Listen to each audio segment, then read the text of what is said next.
Olonga tugenderera okuba nga tutuuka akalulu ka 2026. Yes, abantu ab'enjawulo mu bibiina eby'enjawulo bali mu kubanga nabo batalaga ebitundu eby'eggwanga eby'enjawulo kubanga banoonya akalulu. Bwetyo ne NUP eri mu kubanga ekunga abantu era wano we tulaba oyeesa abakunzi nga bezooba ne poliisi y'eggwanga nga mukimanyi bulijjo nti obabeera poliisi etera nnyo okuteekawo embeera okubanga obaoliawo baba blockinga babalemesa naye nga abaana bali solid kyebaagala bakimanyi era bakugamba nti tebalina kutiisatiisibwa tebakyatya kubanga tebalina mateeka ge baba bamenye era nga bakakasa nti omulimu ajja gukola era bajja kweyongera okuba nga bakunga bannayuganda anti munnange tuli kukunga era nga protest vote gwe mulamwa olaba nga bagezaako okuba nga enjiri bagibuulira mpola mpola. Nja kuba nga nkutuusaako era tujja kuba nga tweyongerayo tutuukeko ne Masaka. Ennaku olwaleero waliyo okuba nga bawuliriza omusango gw'aba Akileo Kivumbi eri mutwe nga wobamanyi nga bwe baabatwala era nga munnamateeka Shamim Malende Mama Kampala yatuuseeyo dda buterevu ne ttiimu ye. Kankutwaleyoko katini dene nja kubanga nkomawo tukuweere ddala court session olabe ebitambudde bitya bigenze bitya waliyo essuubi oba nedda.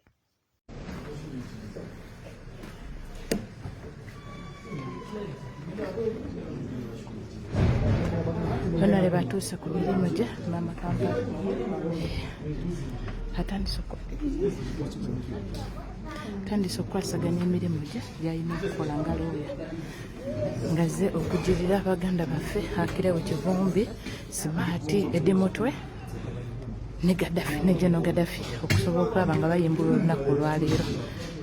Mbasaba mubeereko tugenda kukwasaganya ebituuse Honorable twajagadde Mama Kampala alina okukwata obudde.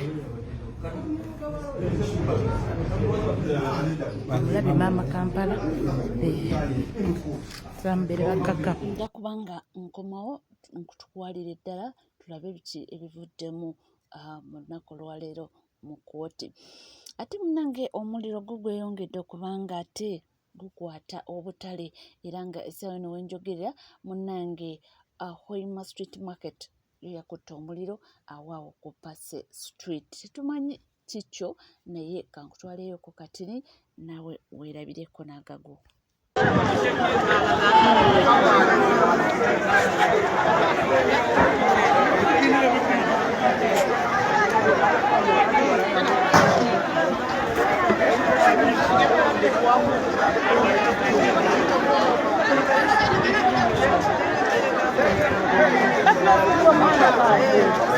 Hizi line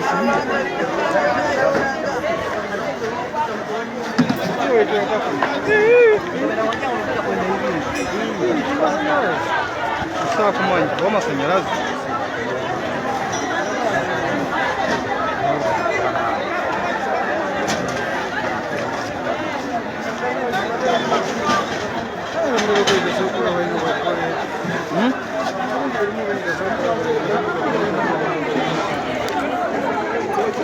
abaana bannakibiina kya NUP abamu bavuddeyo ne bagamba nti bagamba nti bamaze ebbanga nga tebagendako ku ttebe baagala babawe updates baagala basigale nga bali active nti yadde omukulembeze tali mu ggwanga naye baagala bayiteko at least bafune ka conference awo ku kitebe ekikulu ekya Makerere Kavule. Naye mmwe tumaze weeks 2 nga NUP tayita press conference. Weeks 2 nga tetugenda kavule ku kitebe. Mumanyi obulumi bw'empulira. President mu ggwanga taliimu. Bannange wadde tuli mu vetting process naye mutuyambe muyite press conference. Tetukyamanyi bifa mu ggwanga. When UPR waliyo ba brothers bange ba sisters bange tutuuka ne twebongako nga press conference gyeri ebyo byokka bye batugamba press conference tuddamu amaanyi tuddamu essuubi naffe ne tudda ku ground ne tumatiza abantu ne tubabuulira ekyokukola naye tetukyamanyi kifa mu ggwanga. At least muyite honorable bali mu ezo yabeeko kyatugamba. Oba Mr. Abibu Buwembo akulira kunga tunaaguma naye nga muyise press conference. Kati wetunagenda mu weeks esatu banaye kigenda bawaasi mutuyambe temukikola muyite press conference. Banaye mpulira bubi. Nange twabadde tukyali awo ne zireeta NRM. Bulijjo bagamba nti NUP eringa kwegamba yajja kubanga erumya abantu emitwe. Kwakati NRM yavuddeyo okwogera naye nga settlements zonna zakola ng'alumba NUP. Natuuka obbayita abayaaye, natuuka obbayita ab'obukofiira obwa red abatalina ekiddako. Bigambo yayogedde bingi. Tugendeyo tulabe naye nga kyabadde kyetaagisa. Tetwagala bulira nti ono yaliddemu ensi yaffe olukwe. Kyova olaba abo abambala obukofiira obwa red abatunula ng'abatujju bagenda eri abazungu ne babasiyaga ne babafera ne bajja eno bali kutunda nsi yaffe. Uganda nsi ngagga. Buli bazungu ne bawulira nti twafunyeyo gold nga baleeta opposition temuli na kalungi kagirimu. Ate opposition terina weeyambira omwana omusomi. Weekalakaasa ofunemu ki? Banaakuwa ekitabo oba certificate naye ffe ba patriots tufunamu.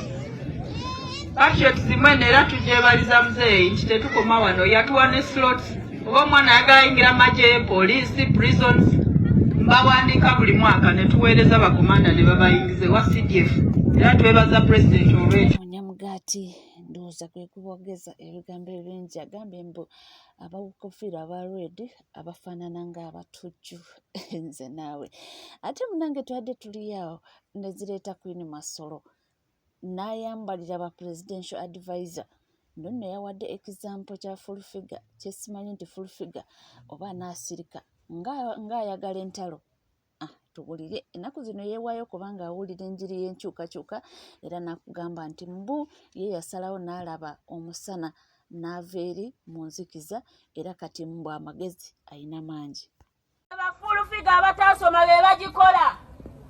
Abantu abataasoma be ba presidential advisor bosanga mu gavumenti so ng'ate abasoma bali mu toyi z'abawalabu bakuuta. Eyo ye system bolongoto. Kyovudala mbagamba nti bannayuganda mwetaaga Kyagulanyi ajja abataase. Education abaana mubaweerere naye nga emirimu weegiri. Omuntu eyasoma abe n'ekitiibwa. Eyo gye bayita system bolongoto. Okitegedde? Bannayuganda ekiruma eggwanga kiri kimu system bolongoto. Mbalaba bajja ne babawa simanga zissako ne babateerawo emyoga ne babawa zikiro za sukaali ne babawa obusente. N'enyongero bategeeza nti ne we banaakugulirira ne bakuwa obusente tebulina kye bugenda kuyamba kuba essaawa ya leero sente tezirina valiyu. Sente mu Uganda zisaana obusaanyi. Okwata eky'etaano naye ng'olinga akutta 1000. Okwata akakadde ne kasaanawo nga tolina ky'okakozeemu. Sente tezirina valiyu. Essaawa ya leero babaleega emisolo. Mu Uganda abantu bakola banandaba batya. Abantu bakola naye tebafuna magoba mu bizinensi. Babaleega emisolo KCCA baggala buli kasente ke mukola bakabajjako. Wano e Uganda omuntu tosobola kugulawo bizinensi n'ogiwangaala mu lubeerera tekisoboka. Eyo sisitimu bolongoto. Mwetaaga Kyagulanyi ajja afuge akendeeze emisolo sente zibeere ne valiyu. Kikusoboza seko Munnayuganda okukola naye nga sente ozifuna ate obeeko n'ebyamakulu by'ozikolamu. Zezo ensonga lwaki mwetaaga Kyagulanyi. Sisitimu bolongoto yeebaluma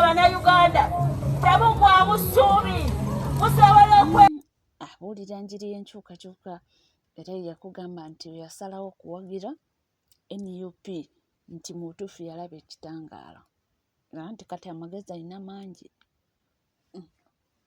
tuvuddeyo ate ye munange Full-Figure avuddeyo ku nsonga ya Tamale Mirundi Junior ono avuma abantu ku makya olweggulo ne yeetonda emisana n'addamu n'avuma agambye nti nedda mwe abagamba nti omwana oyo omutwe guliko ekikyamu mmwe omumuleetera okukola ebintu ebyo nti omanyi ng'abantu abasinga bapretendinga nnyo omuntu n'agamba kasaba manyi nti ndi bwe nti naye ng'akikozesa just nga kava kyabagambye nti oyo omwana talina kikyamu kyonna nti kati mwe omuvayo ne mugamba nti alabika omutwe teggola awo ne mubanga mumuwadde bbeetu ey'okwekola ebintu ebitasaana nti kasita bajja kugamba nti n'omutwe guliko guliko ekikyamu naye abagambye nti oyo omwana mulamu ttuku oyo omwana mulamu mulekere ogamba mwaliko ekikyamu mukukola bwobwo baabuzi mutamuyewebudde nnyo munne omuntu eyakusasulira kakadde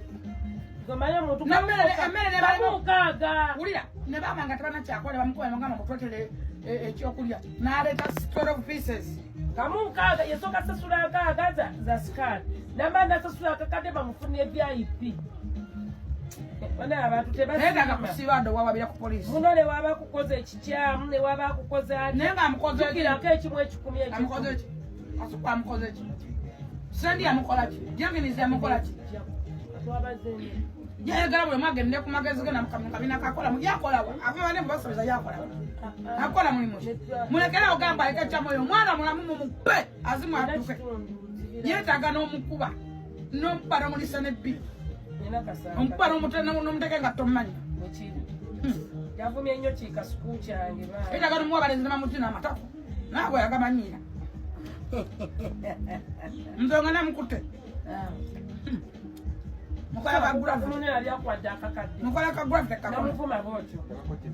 tulina abenganda nga takwangadde emitwalo ebiri nga banganda nga batwala nabola omuntu omusanze ku nsi nga byoya mukutu sigwa mulisa agamba ennyumba yakasukwa muna kasukwa alina amakamalamba nyumba yayingira alina n'apatimenti kasukwa evoza oyo mwana kasukwa alina omulimu alina diguli abadde ku ddembe abadde ku gundi wano ng'akola kasukwa akola alimba nnyo enafizenabantu bakowa emikwano nakowa bakowa ogukuliranye gwe gukuwa nakowa tasiyamaze nabagamba nze mwembampaana nze namutadde temwandabayo nze sikuitandinga ate kibonyabonya abantu nalongo tekibonyabonyanga mutima mulungi omutima mulungi gubonyabonya buli muntu asasula bubi buli muntu alina omutima mulungi bamusasudde bubi ate nakyogera nga bakasuku bagamba nimba mulekera awo oyo omwana mulamu ttuku ndiidi oyo omwana mulamu ttuku kubanga teri muntu alina ekikyamu ku mutwe avayo n'avuma nadda mu kamera n'apologizinga nga waseka ng'abalaata kwegamba olabira ddala nti ebintu byakola ali mu katemba naye nga talina kikyamu kyonna kyonna ku mutwe ate munange eyo nga tuvuddeyo waliwo omwana w'obuwala ayambalidde Chosen Becky n'agamba nti munange ekyokola kikyamu tosobola kuddira mwana wo omwana Amir gw'alabiridde nga mubadde mu laavu mwedeetinga ebbanga eryo lyonna nga Amir abaddewo nga father figure omwana n'omuteeka mu challenge ate n'ovuva gwe kennyini n'ojja ng'olaga mbu omwana yakoze challenge nga tokimanyi nga gwama abamukuuteka vidiyo ne mupostinga n'okupostinga amugambye nti kyokola kikyamu naye kano akaana k'okumuguku kano akakulu kano akaali kafudde olumbe okakwasizza essimu katandise okugegenya Amiri Chosen yayagala Amiri oli musanyufu na nnyo opostinze n'okupostinga olaga nti omwana apostinze tamanyi naye nga ate gwamulagidde ekyokola neewuunya n'abali mu comment section yabawoza Becky okoze bulungi okuba omwana amukubye atya kyemugamba oyo omwana akutte essimu nga nnyina tamanyi buli ekipostinga gwa ku TikTok wano nanyini akawunti aba kirinako access kyogamba oyo omwana yapostinze vidiyo eyo okwata otya essimu n'ogiwa omwana n'omutendeka nekyalina okola gegenya omuntu eyamugulira ku kyokulya bannange bavubukamu mwesonyiwa ebikazi ebyazaalako omwana atali wuwo ne bw'onoomwagala oyolanganga gy'otagenda keera ku makya kulyako magi kachallenge ako gwe kali ku TikTok makalabye omwana ng'agamba nga akwogereramu wendibanga nfudde malalo gange muteekangako nti Chosen Becky loved dictator Amil keko ka challenge. Kyamugamba nti kiswaza kubanga omwami gwe muliko abaddewo mu bulamu bwamwe nga father figure eri baana abo. Lwakuba ebintu tebyatambula bulungi ate noddamu okozese abaana ensobi. Kyotamanyi nti eyo gy'olaze biyinza okubeera ate waasi ate oluusi n'oyagala odde mabega. So bwewale kukozesa abaana ensobi eyo tovuddeyo. Ono ye ayambalidde banaddiini. Nakugamba nti waneeno mu ggwanga Uganda otuuka ku nsonga y'enkyukakyuka tulina abantu be tumanyi nti abasiraamu abasheikhs abamu bavuddeyo ne boogera, Catholic Church bavuddeyo, aba Reverend Fathers, ate tulina banaddiini bo nga munnange bagenda ne bigenda. Tobanyumiza amandaazi, tobanyumiza naddala baganda baffe aba Church of Uganda bo tobanyumiza, babaddeyo nnyo. So ono abambalidde era alina obubaka. Mwamalira obudde ku Museveni nga mulowooza iffe be mugenda okusimuulizaako ettoomi ly'abakitaffe mu Katonda. Kati mujja ddirya ettoomi lyammwe, mujja ddirya. Mwali mumanyi nti ffe tugenda bbeera jjinja lya kwekwekweyaako. Edda ewaka ku Ttooyi, okumpi ne Ttooyi wabanga wakagulu mu abaana we bavugira eggaali. Mwene mulowooza mbu ffe mututuumye wali buli afuluma yajje avuga eggaali ku ffe, mujja gyevugako. Mujja kwevugako eggaali, temujja tuvuga ggaali. Buli ajja kwekweye ku ffe, buli ajja kwekweye ku ffe. Kyagulanyi owa bbiri abiri ajja atya n'atutwala ffenna. Mwali luddawa ng'Obwakabaka muserebulatinga myaka 32. Ekisomesa ky'ekatende emyaka 10, ekisomesa ky'ebuwama era za dayosisi za ssaza, dayosisi Greater Kigezi eweereddwa Ssaabalabirizi era eryo essaza kati luwezezza emyaka 80 n'obutikitiki. Naye abavubuka b'omu Greater Kigezi bayitiridde okunywa omwenge. Abaana boonoonese ng'ekisomesa kya myaka 7 n'obutikitiki. Abaana bayonooneka batya ng'ekisomesa kiriwa. Mwabafuula kiyinja kya kwekwekweyaako. Gwe Kazimba Mugalu omala okunya ojja weekwekweye ku bavubuka b'omu kkanisa. Kati ojja kwekwekwaya ku kisambi kyo. Byenjogera mbimanyi. Mutugamba twayonooneka tutya. Who is to blame? Obwakabaka bwaserebulatinze ku Namulondo emyaka 32. Kwa 32 nnyinako emyaka 44. Kitegeeza gundi nali nnyina mmeka 12 ndowooza mu bufunze giba 12. Obwakabaka bwannema okunteeka, bwalema okunteeka mu kalicha ku myaka 12. Bwajja kukola ki? Bwakomawo okukola ki? Bo bwe bulemu okungolola ku myaka 12. Kyagulanyi najja nannyonoona mu myaka 4 jazze n'antwala nannyonoona nga bwannyonoonye. Who is to blame? Who is to blame? Kyagulanyi annyonoona atya ku myaka 4 ku myaka 4 kati nakamala naye ena katubaleena. Gye mulabidde giri ena kati ena. Antwala atya gwa 32 nga ndi mu jurisdiction zo onne mwotya. Who is to blame? Obulokole mwantandika 88 nga nyine emyaka emeka ndowooza 6 nga ndi mu bulokole. Munne mwamutya Kyagulanyi ye nampangulira mu NUP. Who is to blame?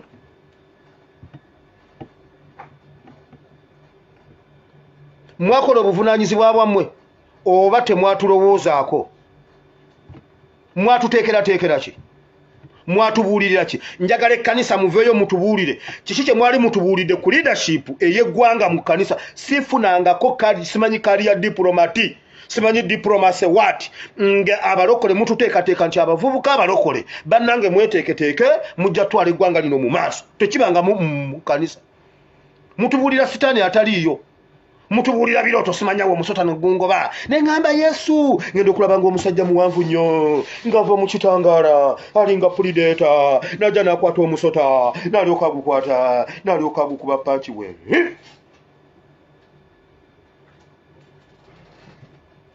ekibeera mu kkanisa firimu yennyini esawa y'okuwa obujulizi abooluganda mukama yeebazibwe abooluganda kisitaani ne kivaayo ng'ekisajja kiddugavu bannaye nga bw'okitunulira bw'oti kiringa winyiddolo wansi kifaanananga banaye ogusajja nga gubi ogusajja nga gukambwe gwagenza okujja ne ŋŋamba yesu ngenda okulaba ng'omusajja avaeyo eri alinga Museveni n'agutema ekisobwe pwa kofe Museveni yatutaasa ne mu birooto nedda Museveni abeewo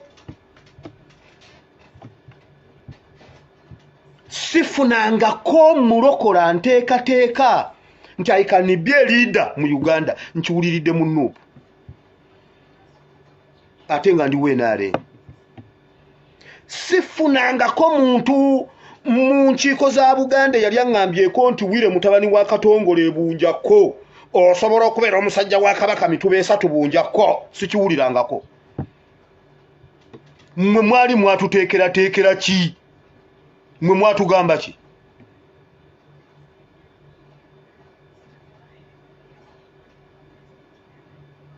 ekkanisa buli lwetulaba eraba bimu bya 10 nabiweebwayo awo wetukoma abamwe basome abasumba buli lwetulaba ekereziya buli lwetulaba etulaba mu ndobolo